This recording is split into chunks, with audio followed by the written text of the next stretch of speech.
at kumustahan. Talakayan sa mga nangyayari sa lipunan. Samahan natin si John Ibanez. John Ibanez, ang inyong kabalitaktakan sa DWIZ.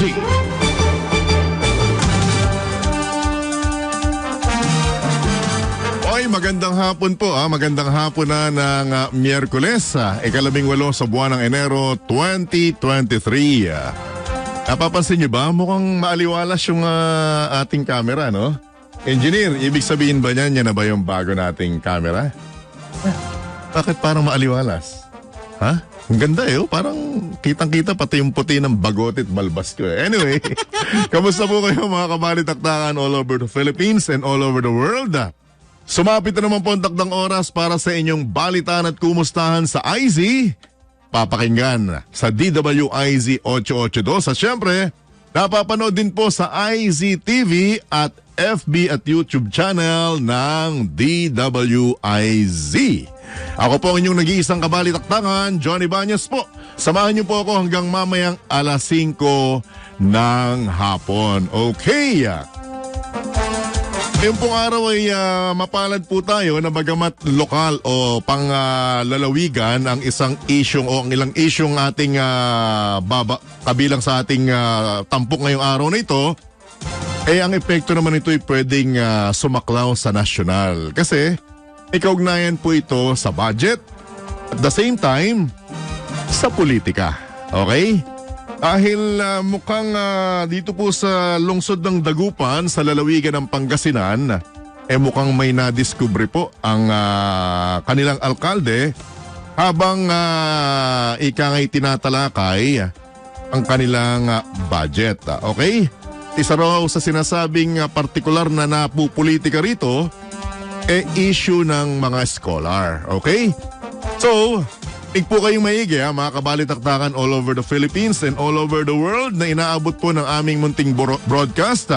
Baka sa mga OFW nasa ibayong dagat may mga kababayan kayong taga Dagupan City, Pangasinan o kaya yung meron kayong mga kakilala rito, abay tumutok po kayo dahil makakausap natin ngayon live via Zoom si Mayor Belen Fernandez ng Dagupan City, Pangasinan. Mayor Belen, magandang hapon po sa inyo. Johnny Ibanez po ito.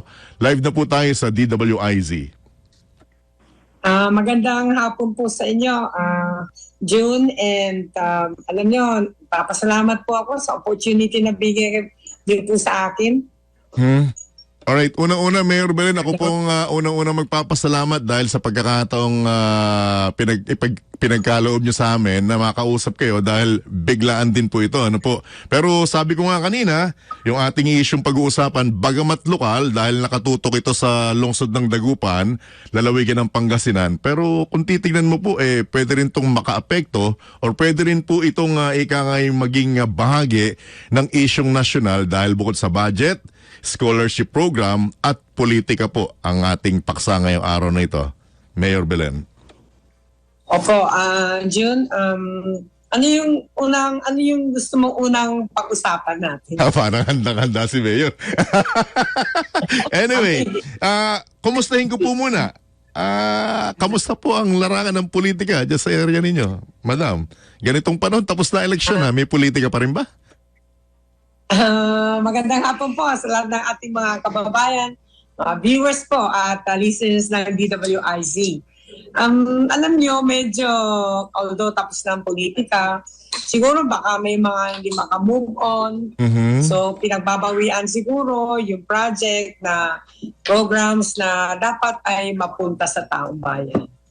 So kahit sabihin po natin ilang buwan na, ilang buwan na nakalipas kumbaga dapat naka-move on na lahat, pero meron pa ring issue ng politika. Sa bagay, hindi po mawawala yan no? Dahil may natalo, may nanalo, at may mga umaasam ng pwesto. Tama po ba, Mayor Belen? Tama po yung sinasabi niyo, June. Alright. So, meron po kayong na-discover sa kalagitnaan ng budget hearing ba or budget deliberation ba ito, Mayor Belen? Ano po ito? Pwede po bang malaman kung ano yung particular na na-discover nyo at ano yung pinakamalaking naapektuhan nito? Go ahead po, ma'am. Well, actually, nung pagkaupo po natin, siyempre, transition po yan. At ang transition, so yung mga dokumento po, kailangan i-check po namin isa-isa kasi end of the day, pagdating ng end of the year po, yung mga inventory na yan ay kailangan mai-submit din po at ma-report sa COA. Ang problema po natin, ang pinakamabigat po, nung ako'y umupo, dahil alam niyo, priority ko talagang edukasyon. Alright. Priority ko po kabataan. Gusto ko na sana i-release yung Pondo for Scholarship for the current scholars. Tapos, nung gusto namin i-release, humihingi po ako ng kopya sa accounting office ng Dagupan at humihingi ako ng kopya sa budget office o sa treasury, ay wala ko silang maibigay na kopya na kompleto ang detalya. So, ibig sabihin, pangalan, pero wala pong name of school, wala din pong address, wala din pong cellphone number. So, it took us siguro more than a month na humingi. Ang parating sinasabi po sa akin is nasa COA. Nasa COA, tayo ba't wala tayong file? So, nasabi ho namin sa COA na kailangan namin ng list. But because we cannot wait anymore, ang ginawa namin, nagkaroon ho kami ng isang team with the names na binigay lang sa amin, umikot po sa mga barangays at nakipag-coordinate po sa mga barangay captains. Okay. Ang problema po natin, meron po tayong findings na 83 na hindi po residents of Dagupan. 83, ano po yan? Then, Scholars? Students? Students, opo. They're not residents of Dagupan. Kasi one of the requirement, you have to be resident of Dagupan. Dapat po, kasi pondo nyo po yan eh. Apo, go ahead. Tama po. Apo. Ng Dagupan. And then may 42 na with failing grades. Hindi rin ho kasi pwede. Dapat pasado rin kasi lahat mga bata. Teka muna, And Mayor then, Belen, sandali lang po. Maputol ko po kayo dyan. Bagsak ang marka, in-enroll or pinagkalooban ng scholarship. Tama po ba yung pagkakaintindi ko?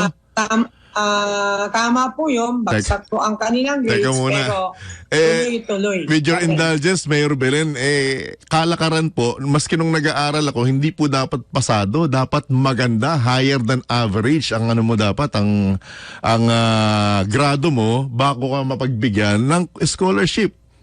Ngayon, meron lumulusot na bagsak ang grado, may scholarship. Wow, Hindi. Ang problema po, nagpa-exam pa nga ang Dagupan. Nagpa-exam sila, yung dating mayor, nagpa-exam. Marami hong hindi pinagbigyan na mahirap kasi pinili din nila. Wow. Yung kasama lang nila ang binibigyan. So, it turned out na yung exam hindi naging effective kasi may 42 na failing grades, may 59 na incomplete grades. So, hindi naging effective. Tapos may 29 na dropout. Wow. And then, meron mga... Dropout, Mayor, nag-scholar. Yun na nga mga dropout. Parang nakakatawang nakakairita naman yan. Di ba? Meron nang bumagsak, may dropout pa. Wow, parang gusto ko sabing only in Dagupan yan Mayor. Opo.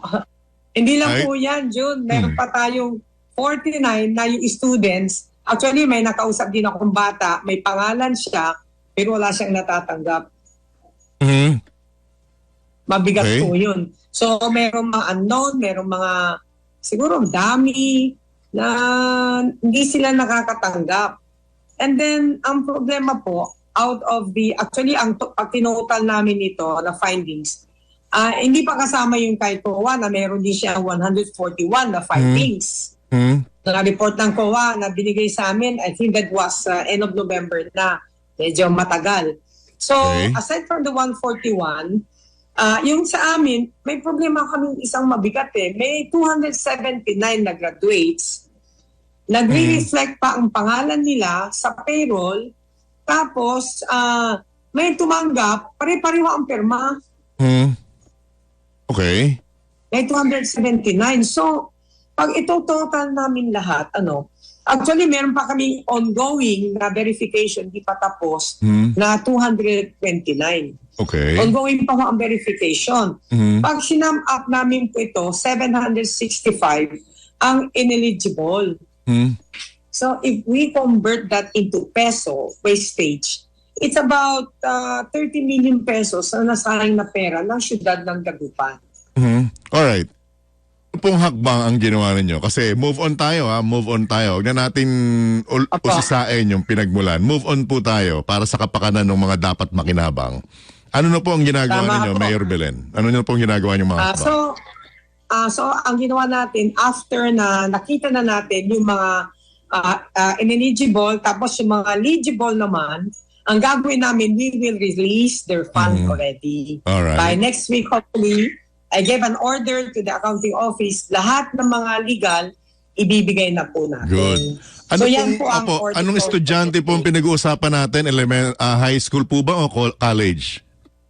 College po. College. Alright. So malaki-laking budget yan for scholarship.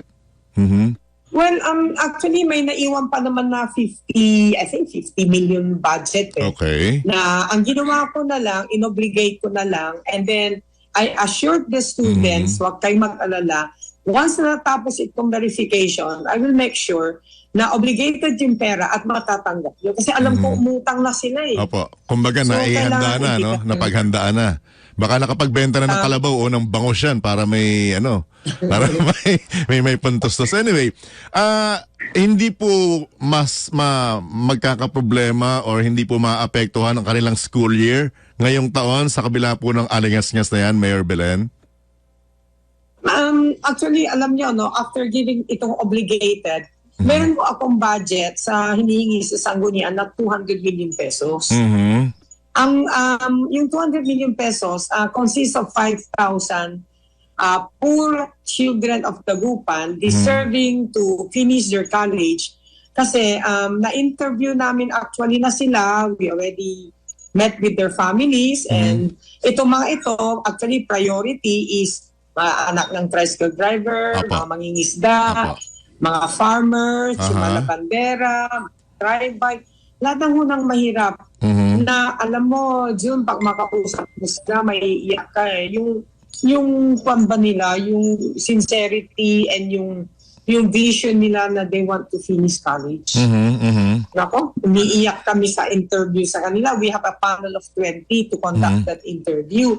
Right. And marami na ho kami. Siguro, I think we have already the 5,000 students ready, but the problem is, hindi pa ho ina-approve yung budget to Kahit na end of December, dapat approve na hanggang ngayon naka-hold pa ho.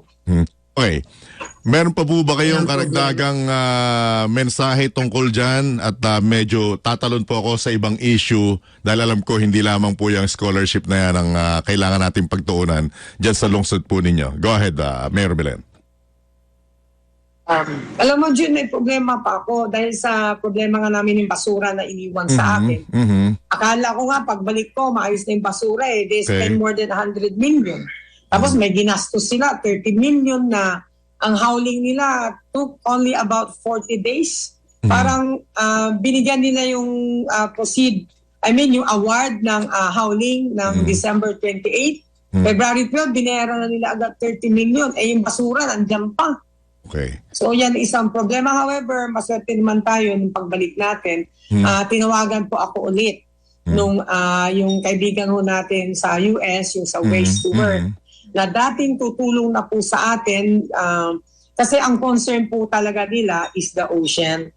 Ang dam site natin, maniwala kayo, sa tabi ng beach. Wow. Wow. Anyway. Kaya grabe, kaya gusto nilang ayusin. Alam mo, Mayor, but the problem is the government spends so much money without a solution. All right. Okay.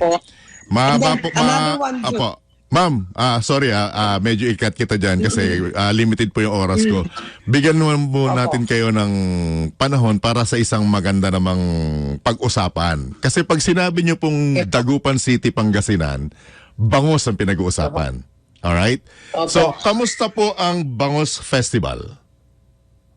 Well, yan ang tinaplano natin pagdating po ng, I think, April. Pag-start ng April, yung 1 week na yan, magkakaroon ng activities. And just like the past years, ang end of the year, end of the month, yan po yung ihawan po sa Dependencia Highway. Every year po, nagigrill kami ng 20,000 na So bangus. Guinness World Record na po yan, di po ba? Yes, dati po kasama na sa Guinness World of Records. Aha. Pero nung tayo, Jun, ang naging mayor, inalis ko na ho yun. Hindi na ako sumama sa Guinness World of Records. Aha. Ang ginawa ko na lang is mag-enjoy na lang mga tao kasi Guinness World, mahirap din yun eh. Pag nanalo ka ngayon, after ilang buwan, may panalo na lang iba eh. May kalaban ng iba. Kukuha nila May record agad ng yung iba. title. Alright. Yes, and you have to spend pesos of money. So ang ginawa ko, nung ako umupo, ang ginawa ko po ay mga activities na lang para mag-enjoy and we attract tourists to come to Dagupan. Maalala ko nung time na yun you know, we have about 700,000 local and foreign tourists coming to Dagupan. Mas gusto ko na po yun kasi Kada festival po lang yan. Kada Bangus Festival. Ngayong taon po, anong petsa papatak po yung Bangus Festival, Mayor Belen? I think it's towards the end of, siguro mag-start yan ng April 16. Maglalabs po ng May 1st. But the pinakamalaking event is the April 30. Aha, okay. So more or less 2 weeks pala yung festival na yan. Tama po ba yung pagkakaintindi ko, Mayor Belen? Alright. Okay. More or less po. Alright. Alam naman po natin na ang epekto ng sibuyas nationwide. Okay? Pag binanggit niyo po ang bangus, inihaw na bangus o prito o kahit anong luto ng bangus, may sangkap na sibuyas yan, Mayor. Pareho, hindi ba maapektuhan ang pagdiriwang niyo ng Bangus Festival dahil sa alahas na presyo ng sibuyas?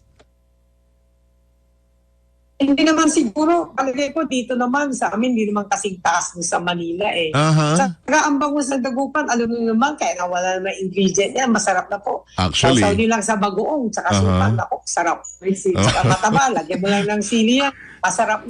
Bigla tuloy ako naglaway. Hindi na konting bawang siguro, pero masarap ang bangus namin dito. Bigla tuloy ako naglaway, Madam Mayor. Kaya patitikman namin kayo ng bangus. Dahil yung bangus nyo dyan, yung manamis-namis yung tiyan, di po ba? Pinakamasarap talagang bangus. Apo, Dagupan. Okay. Opo, yung ang tama po. Alright. Yung mga tawag dito, so hindi masyadong ramdam sa inyo ang problema ng sibuyas. Okay. Last few questions. Yung pinoproblema pa rin natin sa COVID, Madam Mayor. Kamusta ang COVID case dyan sa inyo po? Okay naman na? Dito medyo okay na po. And ang problema lang na iniwan sa akin sa COVID, yung 17 million pesos na iniwan na inventory ng gamot. Ang na-inventory lang namin 3 million. Ako, isang masakit na ulo. Alright. And then ang isang problema din sa time ng COVID is yung 25 million pesos na 18 days na pinakain sa tao. Hindi namin alam kung saan yun napunta. Alright. So yun ang mga problema ho namin ngayon na inaayos namin. And ang isang problema pa namin, yung ghost delivery na 2 motorboat na makakatulong mo sa amin inog, panglinis po at demolition ng ating mga illegal fish pen ay nawawala po. 2020 pa po yun eh. Alright. So yan ang mga concerns po. Calamity po. Calamity. May problema ba kayo dyan or okay naman? Di ba kayo tinatamaan ng mga kalamidad recently? Bagyo? Well, ganun naman po yan ever since na umupo ako mayor. Ang Dagupan City's perennial problem for the past years is really flooding. Okay. Pero mula nung umupo tayo, we always coordinate with the DPWH and with the national government. Marami na rin ho tayong naayos na kalsada, drainage, nakatulong na rin ng mga dikes na tinayo sa Dagupan. And lately, natutuwa po ako dahil kausap ko ang regional director ng DPWH. Yung mga concern po ng mga different areas na nababaha, palagay ko mukhang inaksyonan nila. Ayusin nila yung drainage, ayusin nila yung elevation, floodgates, dikes. So wala naman hong problema. Maganda ho ang coordination namin and with the congressman, the national government and the DPWH region and the provincial. Opo. Right, at least may mga good news. With that, Mayor Belen Fernandez, maraming salamat po sa pagkakataon and hoping hindi po ito yung una at huling pagkakataon na makakabalitaktakan namin kayo. Good luck po sa inyong mga programa and hopefully lahat ng nabanggit at napag-usapan nating problema ay masolusyonan na sa mga susunod na araw. Again, thank you so much po, Mayor Belen. Magandang hapon. God bless po. Maraming salamat po, Jim. Thank you. Alright. Yan po mga kabalitaktakan, si Mayor Belen Fernandez ng lungsod ng Dagupan, Lalawigan ng Pangasinan. Kita nyo nga naman lagi natin pag binabanggit mo yung Pangasinan, in particular ang Dagupan City, wala ka ibang isipin at papasok sa isipan mo kundi yung napakasarap na bangus. Alright? So, alam naman natin talagang hindi may iwasan na pagdating mo talaga sa larangan ng politika, talagang may kiskisan dyan kahit anong gawin mo, okay? Siyempre, ay sabihin nating lungsod lang ang concern, pero yung mismong issue, pag tinutukan mo, pwede kasing maging ang scope niyan national lalo na kung mga estudyante, scholar, budget, basura, at iba pang mga issue na tumatama sa isang partikular na lugar. So nagkataon lamang po ng ating nakausap ngayon ay alkalde ng isang lungsod sa lalawigan ng Pangasinan. Pero kung talagang lilimiin po natin ang epekto po nito mga kabalitaktakan, talagang umuusbong yan. Okay? Kasi hindi naman po pwedeng pag sinabing Dagupan City lang sa Pangasinan, siya lang ang maapektuhan ng problemang kinakaharap niya na hindi masusolusyonan. Kasi kung hindi po masusolusyonan ng maayos yan, para pong yung tigyawat, alam mo yun, Engineer June, kapag pinabayaan mo, baka mamaya humaba, dumami ng dumami, kung saan-saan mapunta, hindi lang pala siya tigyawat. Anong tawag doon sa sa mantindihan? Wag na nga pa, baka tayo ma-sensor. Anyway, maraming salamat sa pagkakataon kahit biglaan si Dagupan City Mayor Belen Fernandez. Okay? Mga kabalitaktakan, ako'y umaasa na kahit papano po, kahit medyo lokal ang naging dating na ating balitaktakan ngayong araw na ito, and nakapulutan niyo po ito ng aral at doon sa mga local government units yung mga LGU, mga LGU officials mga mayor, mga nasa barangay, nasa governor, at syempre hanggang national, abay, tingnan po natin ang ating mga kapaligiran baka mamaya akala nyo sa ibang lugar lang may ganung problema baka akala nyo hindi kayo apektado, bukas makalawa pagising nyo nasa harapan nyo na pala yung problemang minaliit nyo dati at ngayon nasa mismong tungkil na ng inyong ilong. Okay, Engineer June, ibigay mo na.